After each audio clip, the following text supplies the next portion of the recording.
vehicular en el primer día de cortes de luz en Quito y Guayaquil. Además, varios negocios compraron generadores de energía para poder trabajar. Ministerio de Educación dispone clases presenciales para todos los estudiantes, a pesar de los cortes de luz.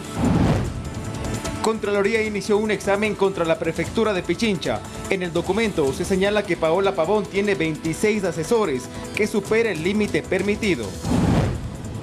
En lo internacional, Huracán Otis deja a Acapulco completamente destruida. Miles de personas buscan ayuda frente a esta emergencia. En los deportes, Luis Obeldía definió el 11 inicial para la gran final de la Copa Sudamericana entre Liga de Quito y Fortaleza.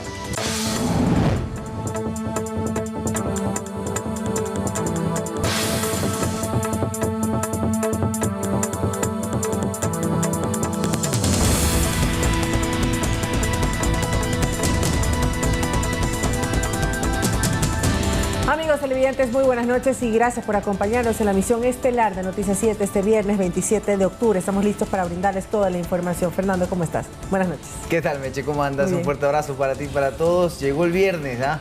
Llegó el viernes, pero plagado de información, así que acá arrancamos nuestra oferta informativa.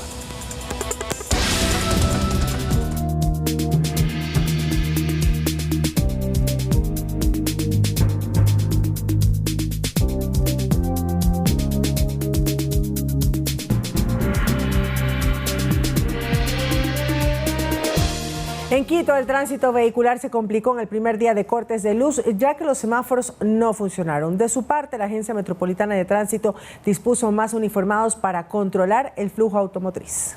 No hay luz y tampoco semáforos. Esto complicó la movilidad en varios puntos de la capital. Así luce la avenida Eloy Alfaro y la avenida Chiris, en el norte de Quito. Está complicado el tema. Esto tenía que haber coordinado con anticipación y para que la gente fluya, ¿no? El tráfico fluye. Si no hay luz no se puede hacer nada. ¿Ya cuánto tiempo está en el tráfico ahorita? O sea, quedan unos 15 minutos. Está demasiado tráfico, no sé, se atrasa mucho a sus cosas que tienen que hacer. Los primeros problemas de que no haya luz. Exactamente, o sea, para todo aspecto. Todo se desorganiza, todo se descuadra. Aunque también hay quienes intentan ser comprensivos con esta medida y la situación del país. Que seguir ajustando las cosas, pero como yo digo, lo importante es ver más bien la solución de la raíz. En medio de los miles de vehículos que transitan por la zona, 3 uniformados trabajan arduamente para controlar el tráfico, pero aún así, el caos continúa por la gran carga vehicular. Sí, muy complicado. Se meten por un lado, por otro está mucha congestión. De su parte, la Agencia Metropolitana de Tránsito informó en un comunicado que ante los cortes de energía dispuestos por el gobierno nacional, la Agencia Metropolitana de Tránsito informa a la ciudadanía que están comprometidos en garantizar la circulación y la seguridad vial en el Distrito Metropolitano de Quito. Sus agentes civiles de tránsito se encuentran en las principales intersecciones de la ciudad. Por favor, respetar las señales de tránsito. Estamos desplegados en varios puntos de lo que se informó, lo que nos informaron nuestros jefes, en lo cual tenemos bastantes puntos. Tenemos arriba lo que es la 6 de diciembre, que estamos sin semáforos. Lo que es la Eloy Alfaro y Ayarza, que también nos encontramos. Aquí lo que es la Eloy Chiris, Chiris 6 de diciembre interoceánica, que nos encontramos al momento lo que es sin fluido eléctrico. Así que maneje con cuidado ante la falta de semáforos. Edison Saavedra, Noticias 7. Similares circunstancias en Guayaquil, donde el tráfico fue un verdadero caos durante las primeras horas del día debido a la falta de luz en los semáforos en el puerto principal. A esto se sumó la intensa lluvia que cayó en la ciudad. Los accidentes estuvieron a la orden del día. Embotellamiento en varios sectores de Guayaquil se registró este viernes. Un día que inició con lluvia, sorprendiendo a varios conductores, quienes salieron con anticipación por el intenso tráfico. Sí, se atachó, que hubo una cuenta Camarengo, sí. El carro que se chocó, y por acá, por las acacias también está, que no se puede ni traficar, ni andar, niña. El tema de las lluvias nos sorprendió el día de hoy. Claro, y hay que andar despacio por el motivo de que hay personas que, muchachos que recién comienzan al volante y no saben que esto es babosito. Los incidentes no faltaron. En la avenida Narcisa de Jesús también se registró un accidente a causa de la calzada mojada, así como el percance de varios usuarios, quienes se quedaron atascados por momentos en la avenida Francisco de Orellana por el corte de luz que afectó también hasta los semáforos. Estas lluvias así que comienzan siempre producen algún impedimento porque ponen la calzada media resbalosa. Hay que tener precauciones. Hay que tener precauciones, sí. La ciudadanía tomó las precauciones debidas como medida por la lluvia. Eso sí, es ley.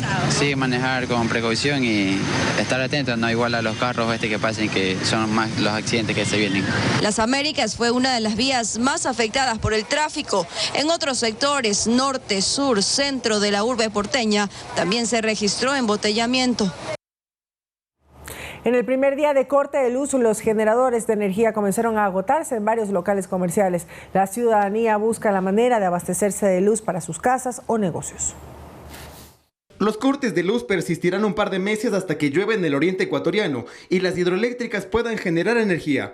Hasta que eso pase, autoridades hacen un pedido al sector productivo. Pero también viene la contribución del sector productivo que tenga los propios recursos de generación, poder autoabastecerse en lo posible. Se refiere a esto, un generador de energía que es una máquina eléctrica rotativa que transforma la energía mecánica en energía eléctrica y que funciona a base de combustible, generalmente a diésel. El principal uso de un generador eléctrico es para proporcionar luz en una casa o negocio. Se vende por docenas, están llevando así. El más pequeño en el mercado creo que es de 800 watts, que eso se utiliza solamente como para foco nada más. Y si quiere conectar un televisor, sí lo puede hacer, sí lo puede conectar, un solo televisor. Otra opción que existe en el mercado son focos recargables. Este foco recargable es como un foco normal. Usted lo enrosca en la boquilla, queda prendido.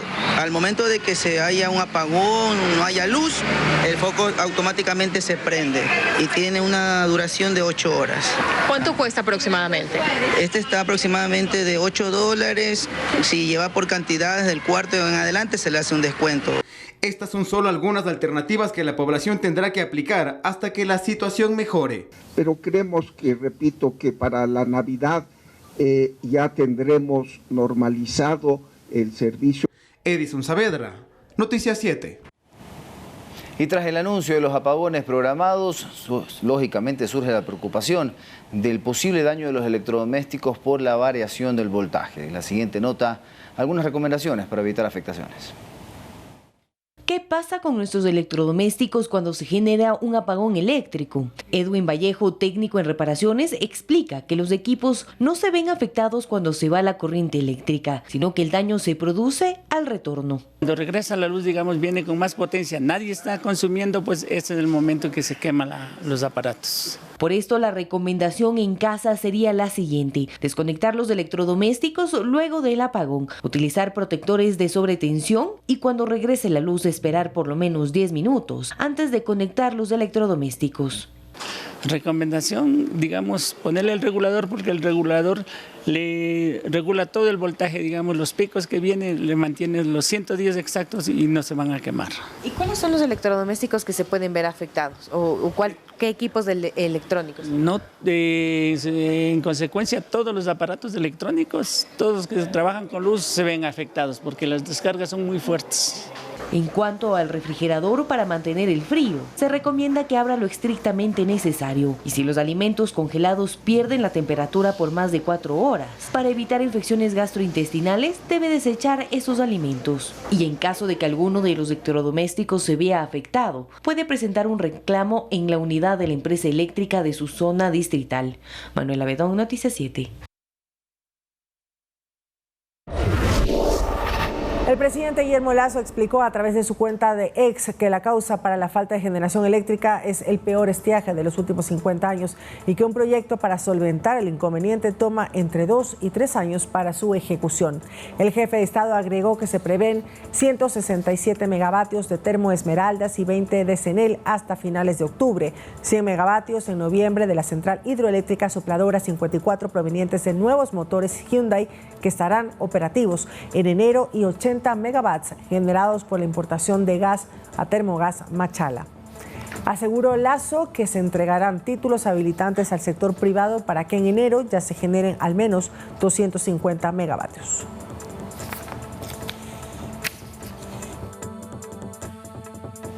Y para contrarrestar los cortes de luz, el gobierno abrió la licitación a proveedores de energía eléctrica con el fin de abastecer al país. Al momento, 8 de las 18 empresas interesadas ya presentaron sus documentos y se espera que el servicio llegue a mediados del mes de diciembre. La racionalización energética es la medida que toma el gobierno, pues las hidroeléctricas no abastecen a la demanda nacional. En un principio se compraba energía a Colombia, pero el vecino país también está atravesando una época de sequía, al igual que nosotros. Nos han dicho que ellos están sufriendo el mismo problema y tienen que disminuir la energía disponible para el Ecuador. Pero hasta que llueva, y tras la declaratoria de emergencia en el sector eléctrico que le cuesta al país 160 millones de dólares, ya se abrió la licitación para la importación de energía. Al momento, 8 de las 18 empresas interesadas ya presentaron sus documentos y se espera que el servicio llegue a mediados de diciembre. Necesitamos unos 460 megavatios que vendrán bien sea en barcos generadores o soluciones en tierra. A finales del mes de diciembre ya estaríamos con la posibilidad de disponer de estos 465 megavatios. De su parte, SELEC, que abastece el 86% del país, lanzará la licitación para la importación de gas natural que permitirá recuperar 100 megavatios desde mediados de diciembre,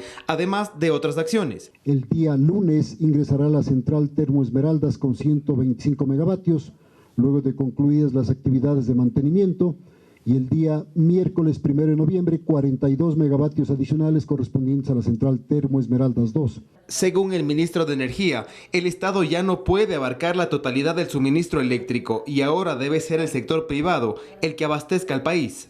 Tiene que ser el sector privado el que ingrese con fuerza, pero hay las regulaciones contra el sector privado que vamos a dejar para el próximo gobierno listo un proyecto de reformas a la ley eléctrica. Además del actual gobierno, dejan firmados contratos por 800 megavatios de generación fotovoltaica eólica que entrarán en funcionamiento a partir del 2025. Pero para esto faltan algunos años. Edison Saavedra, Noticias 7. A propósito del funcionamiento de las terminales eléctricas, la entrega de combustible no se verá alterada por la situación. Según Petroecuador, la programación prevista se mantiene para la distribución de combustible. Además, la cadena de valor de Petroecuador se desarrolla con normalidad, según señaló la empresa estatal. Las refinerías no suspenderán sus actividades y continuará la distribución de hidrocarburos en depósitos, estaciones de servicio y demás lugares que proveen combustible para labores terrestres, aéreas, industriales y navales.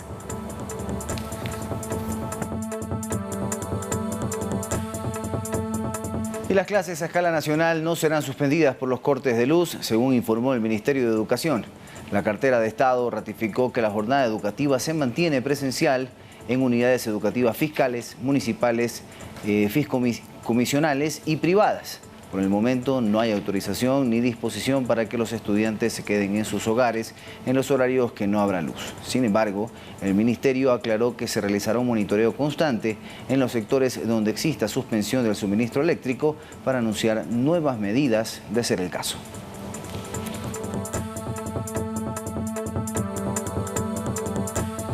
Hospitales, centros de salud y de atención prioritaria no se verán afectados por la falta de suministro eléctrico. El Instituto Ecuatoriano de Seguridad Social informó que sus unidades de salud tampoco sufrirán cortes. Un resumen a continuación. Sin luz durante un par de horas, pero tranquilos, porque sí hay lugares donde el servicio no se cortará. Estamos hablando de los hospitales. Además, ni las casas de salud ni los centros de atención prioritaria se verán afectados por la falta de suministro eléctrico. Y es que en Quito, por ejemplo, había una consigna. Se debe respetar el servicio a unidades como hospitales, escuelas, colegios. Efectivamente, la empresa eléctrica municipal confirmó que la conexión de luz en el sistema de salud estará permanentemente activa para evitar que se interrumpa el servicio a pacientes y a ciudadanos en emergencia. Lo mismo dijo el IES sobre sus unidades de salud, que estarán operativas al 100%, mientras que sus 79 centros de atención universal funcionarán en el horario tradicional, de 8 a 5, sin importar que a esas horas haya apagones en las distintas ciudades del país. Lautaro Andrade Castro, Noticias 7. Mañana. Hay dos provincias en el Ecuador que no tendrán suspensiones de electricidad. La empresa eléctrica regional del sur informó que las provincias de Loja y Zamora Chinchipe no tendrán cortes, pero además el cantón Gualoquiza de Morona Santiago tampoco sufrirá alteraciones en la distribución del servicio. En el resto del país, cada empresa eléctrica difundirá diariamente los horarios de los sectores que sufrirán los apagones. por los que se recomienda a los ciudadanos consultar en las redes sociales el cronograma específico de los cortes en su sector.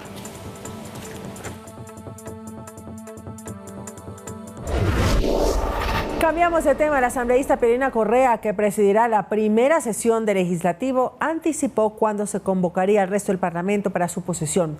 Luego de esa fecha habrá que esperar al menos 15 días para la posesión del binomio presidencial. Tercer día de entrega de credenciales para los asambleístas provinciales que ganaron los comicios excepcionales. Mientras tanto, se ultiman detalles para la primera sesión del nuevo legislativo, que será presidida por Pierina Correa, quien ya anunció la posible fecha para la posesión de toda la asamblea. Tentativamente estaríamos hablando de la convocatoria para sesionar, para la sesión inaugural, el día 20 de noviembre. Claro que quien convocará a la posesión no será Correa, sino el administrador del Parlamento, Miguel Pesantes. Y si se respeta el lunes 20 de noviembre como primera sesión legislativa, ya habría un cálculo más preciso de cuándo será la posesión del binomio Daniel Noboa-Verónica Abad. La posesión en caso de elecciones anticipadas del binomio presidencial, o sea, presidente y vicepresidente, habla de 15 días. En todo caso, se aclara que el día exacto aún no puede anunciarse, según explicó el legislador electo Patricio Carrillo. He pedido una reunión con las otras dos bancadas que tienen la mayor votación y definiremos exactamente el día. Esa reunión será con Correa y con Valentina Centeno de ADN. Los tres presidirán la primera sesión del Legislativo, en la que se escogerá al presidente del Parlamento. Uno de los candidatos es Henry Kronfle del PSC. Creo que mi perfil en ese sentido lo han visto como positivo para poder llegar a esos consensos y poderle dar un equilibrio a esas diferentes fuerzas políticas en el marco de ese poder del Estado. Para analistas políticos y la opinión pública, fraternidad entre el Legislativo y Ejecutivo permitirá la gobernanza del país, tomando en cuenta que Daniel Noboa propone proyectos de ley en materia económica urgente cada mes, y quien los aprobará o no es justamente la nueva Asamblea Nacional. Lautaro Andrade Castro, Noticias 7. Y el ex candidato suplente a asambleísta por el exterior en Europa, Alexandro Tillería, presentó un pedido de impugnación ante el Consejo Nacional Electoral para declarar la nulidad de los comicios en el exterior para asambleístas, así como para el binomio presidencial. Según Tillería, el CNE debería convocar a nuevas elecciones. Esto atrasaría el cronograma para que las nuevas autoridades entren en funciones. El movimiento Construye, que auspició la candidatura del postulante, se desmarcó de esta impugnación y la calificó de absurda y sin posibilidad jurídica. Esta agrupación política había manifestado que no apelarán a los resultados electorales para que la posesión de Daniel Noboa no se postergue. Consultamos al CNE sobre el tema y señalaron que la impugnación de Tillería sería improcedente porque todavía no se han proclamado los resultados en la circunscripción del exterior. Escuchamos. Porque el documento no cumple con los mínimos requisitos legales para ser considerado. El movimiento Construye, el que tiene la personería jurídica a través de su representante legal, le ha hecho saber hace unos minutos al Consejo Nacional Electoral que no presentará impugnación alguna. Además, este acto es contrario a nuestra posición. Creemos que el nuevo gobierno debe instalarse de inmediato y ponerse a cargo de los graves problemas del país. Lo mismo va para la Asamblea Nacional y la bancada del Movimiento Construye está trabajando en ese sentido. La Contraloría inició un examen especial a la Prefectura de Pichincha para conocer si se cumplieron las recomendaciones realizadas a la administración de Paola Pavón entre el 2020 y 2022, pues ahí ya se mencionaba que la prefecta tenía 26 asesores, cifra que superó el límite permitido de 10 fijos. Además, se observó que no constan los expedientes de las contrataciones, informes de viabilidad y autorizaciones del Ministerio de Trabajo.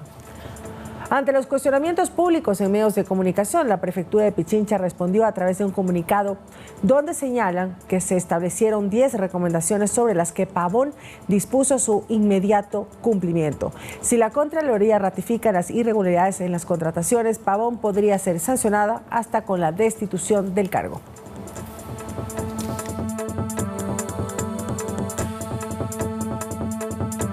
...130 servidores judiciales fueron sancionados en los últimos 8 meses tras incurrir en faltas disciplinarias. Así lo explicó el titular del Consejo de la Judicatura, Wilman Terán, en el espacio de entrevistas de Noticias 7. Además, indicó que avanza el concurso para la renovación parcial de jueces en la Corte Nacional de Justicia. El proceso de depuración en la función judicial avanza en todos los niveles. A decir del presidente de la Judicatura, Wilman Terán, en los 8 meses que está al frente, más de 130 servidores fueron sancionados. Aproximadamente el 60% de esos 130 han sido destituidos y tan observables disciplinariamente es desde el juzgador de primer nivel hasta los jueces supremos. ¿Pero en qué casos se dan estas destituciones? Terán lo explica. En Montecristi había una juzgadora que había liberado algunos delincuentes, casos de muertes contra mujeres, sicariatos, etcétera, indistintamente. Casos de esos estamos marcando, pero para ello necesitamos la colaboración ciudadana. Indicó además que la Judicatura habilitó en su página web un enlace para que la ciudadanía pueda denunciar actos de corrupción en la función judicial, con toda confianza, pues se protegerá su identidad. El botón rojo de las denuncias. Ese botón rojo está dando magníficos resultados. Es decir, es un enlace a través del cual la ciudadanía lo cliquea, ingresa los datos sencillos y nos pone en conocimiento y estamos en actuación. Terán añadió que existe la iniciativa de Jueces Sin Rostro, una alternativa que prevé evitar la presión del crimen organizado sobre los servidores judiciales. ¿Cuál es el fin? No es ocultar las identidades en sí para el conocimiento público. El fin es proteger esas identidades del AMPA, de la delincuencia organizada. En torno a la renovación parcial de los jueces de la Corte Nacional de Justicia, señaló que el proceso de selección sigue en marcha y está a cargo del equipo técnico del director general de la Judicatura. Aspiraron 250 personas en el concurso. De las 250 personas, pasado el primer filtro, es decir, del examen de méritos, hoy por hoy están un poquito más de 190 participantes. Tengo entendido de que en estos días están atravesando las pruebas psicológicas y un elemento nuevo, las pruebas de confianza. Según la Constitución, cada 3 años se debe renovar parcialmente la Corte Nacional. En esta ocasión, el plazo se cumple el 1 de febrero del próximo año. Olga Velasco, Noticias 7.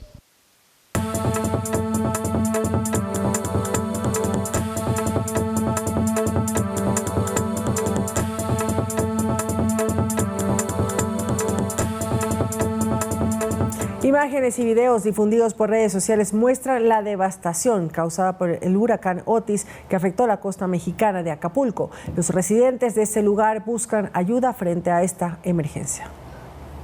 Este bulevar, donde resaltaba el verde de las palmeras, ahora está bajo el agua a causa del huracán Otis, que afectó al puerto mexicano de Acapulco desde el pasado 24 de octubre. Atrás quedaron las bellas playas azules, los monumentos y los grandes hoteles que hacían de este lugar, ubicado en la costa sur de México, uno de los lugares favoritos de turistas nacionales y extranjeros. Incluso llegó a ser escenario de la famosa serie mexicana El Chavo del Ocho. Sus actores grabaron 3 capítulos en 1977 en el famoso Hotel Emporio, el cual hoy está deshecho. Su icónica piscina azul ahora es verde y su fachada está acabada por el huracán de categoría 5, pero este no es el único. Esta edificación todavía se mantiene en pie, aunque en las ventanas rotas, los techos caídos y el interior del hotel sin rastro de lo que fue días atrás. Las playas de Acapulco eran visitadas por cerca de 1,2 millones de turistas. Ahora están completamente desiertas. Sus calles, casas de estacionamientos, centros comerciales y tiendas presentan cuantiosos daños estructurales. No solo hay daños materiales, los ciudadanos sacan sus pertenencias de lo que alguna vez fueron sus hogares y se enfrentan a la falta de alimentos y agua potable. Es un desastre, no estamos viendo ayuda, no vemos autoridades, la gente no sabe qué pedir, a quién recurrir, estamos angustiados, desesperados. ¿Qué vamos a hacer con Acapulco, con nuestra casa? No hay luz, no hay agua, no hay comunicaciones, nuestros familiares no saben de nosotros y nosotros no sabemos de nuestra familia. El paso del huracán deja hasta el momento 27 muertos y por casi todo el día a la región costera del Pacífico, sin comunicación terrestre. Ante el cierre de los principales accesos y la nula capacidad de comunicación por servicios de telefonía e internet. Con la redacción de Emilia Reynoso, Manuela Bedón, Noticias 7.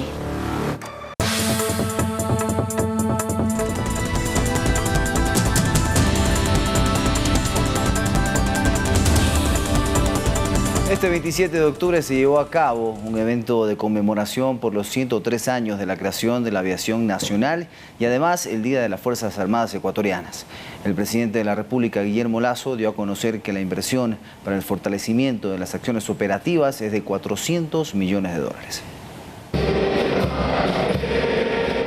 Este 27 de octubre se conmemoran los 103 años de creación de la aviación nacional y el Día de la Fuerza Aérea. En un acto conmemorativo en la base aérea en Quito, el presidente de la República, Guillermo Lasso, mencionó que se tomó como medida la suscripción de un memorando de entendimiento con Estados Unidos, que tiene 169 objetivos a cumplirse en 7 años para combatir el narcotráfico. Esos objetivos requerirán de capacidades, de tecnología y de entrenamiento que será provista por el pueblo de los Estados Unidos. Además, reconoció las acciones de las Fuerzas Armadas y destacó la inversión de 429 millones de dólares para el fortalecimiento táctico operativo. Para comprar naves tipo C-130, aviones de logística y transporte de tropas.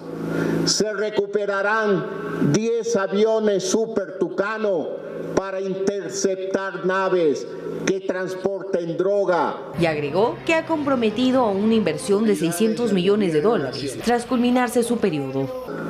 Hemos comprometido recursos para repotenciar 8 helicópteros de búsqueda y salvamento y para construir la base aérea conjunta de Tababela. En el acto también se realizó la graduación de oficiales, tenientes y subtenientes de especialistas de arma y técnicos de la Escuela Superior Militar de Aviación.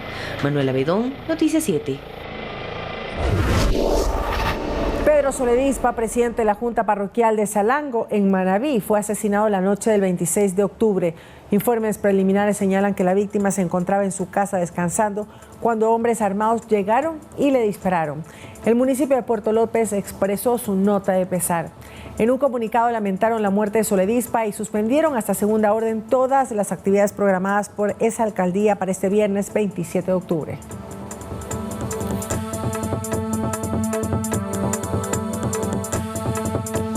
Y les contamos que 5 detenidos dejó un operativo antinarcótico ejecutado en las provincias de Santa Elena y Manabí. Además, se decomisaron más de $20.000 y otras evidencias.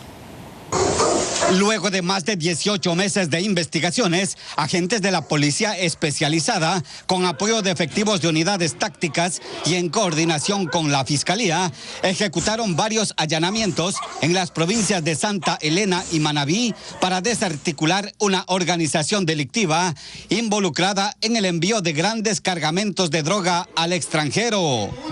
Durante los allanamientos fueron capturados 5 sujetos, 2 de ellos con antecedentes penales, los mismos que habrían sido los encargados de transportar los cargamentos de sustancias prohibidas desde las costas ecuatorianas hacia países de Centroamérica, así como también a México y Estados Unidos, utilizando lanchas rápidas y otro tipo de embarcaciones.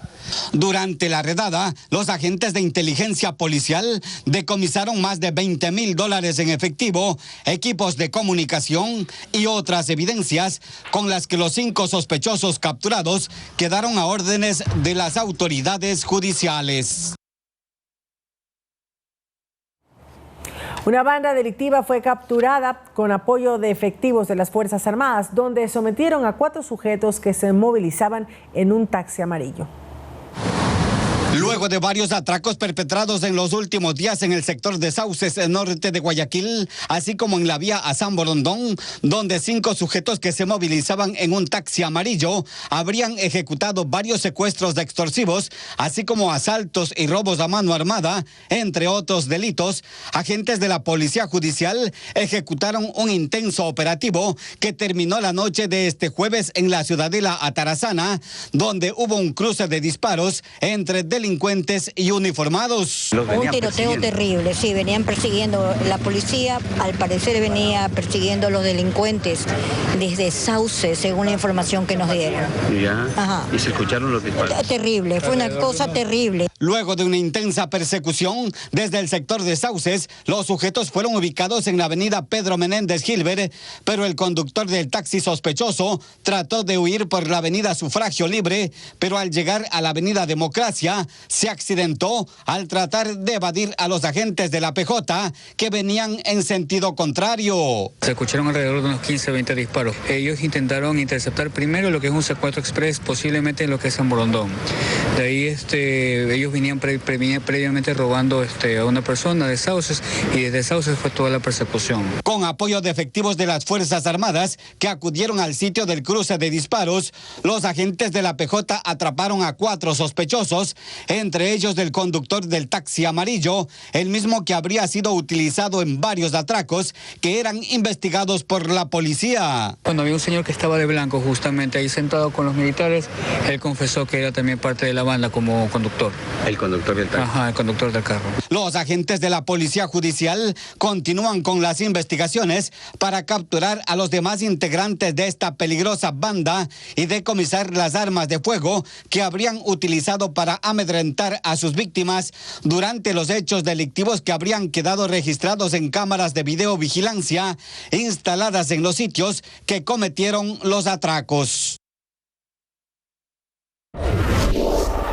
Y más de 300 objetos musicales y sonoros están expuestos en el Museo del Instrumento de la Casa de la Cultura. Cada uno de ellos forma parte de la historia mundial. Así sonaba el siglo XIX, cuando con un centavo y manivela podías escuchar estos discos metálicos, que parecen acetatos pero no lo son. Tienen agujeros en los bordes y los detalles tallados son los responsables de emitir las melodías. Esta es una caja de música, uno de los primeros sistemas de reproducción. El artefacto de madera tocaba desde ópera hasta composiciones clásicas. Y como estos, hay muchos más.